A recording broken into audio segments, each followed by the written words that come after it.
Baiklah Bu ya,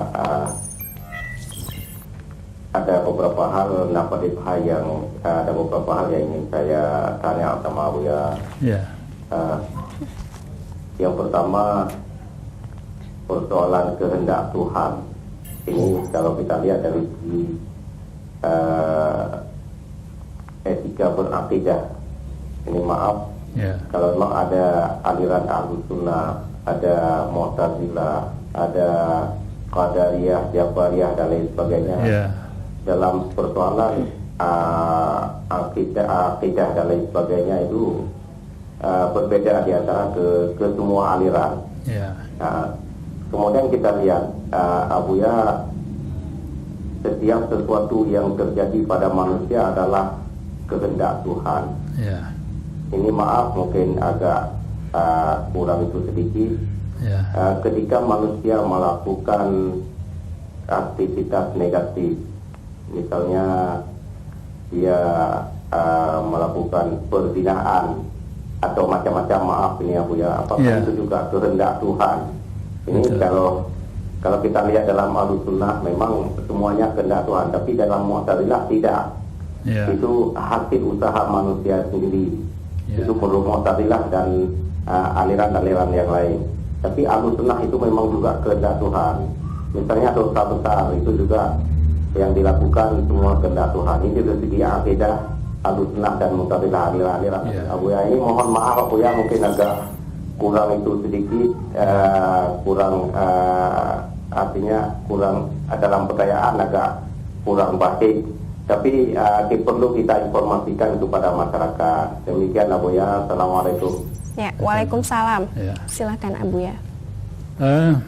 Salah satu daripada rukun iman adalah kita wajib beriman kepada ada qada dan qadar.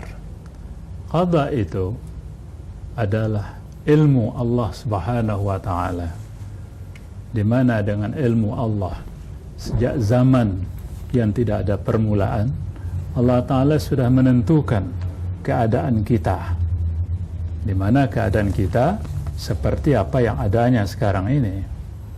Itu dikatakan dengan qada.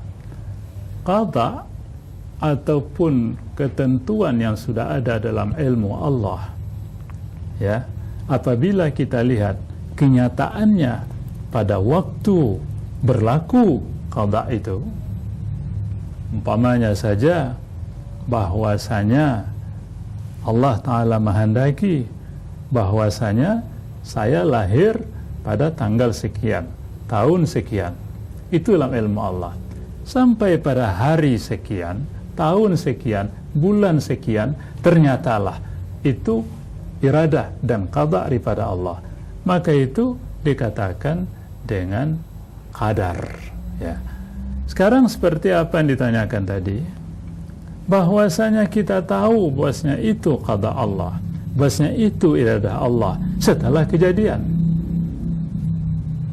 Apakah kita sebelum mengerjakan sesuatu kita sudah tahu?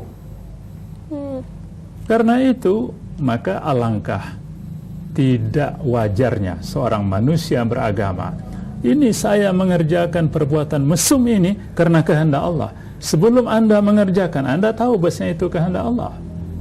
Tidak tahu kan? Benar. Nah, oleh karena itu maka masih dibuka pintu taubat oleh Allah Subhanahu wa taala. Taubatlah kepadanya dan mohonlah keampunannya. Apabila kita taubat kepadanya dan mohon keampunannya, insyaallah Allah Ta'ala akan berikan petunjuk lagi kepada kita. Itu satu. Oleh karena itu, qadar tidak boleh dijadikan alasan bagi kita untuk menolak hukum, untuk mempertahankan diri bahwasanya kita tidak bersalah.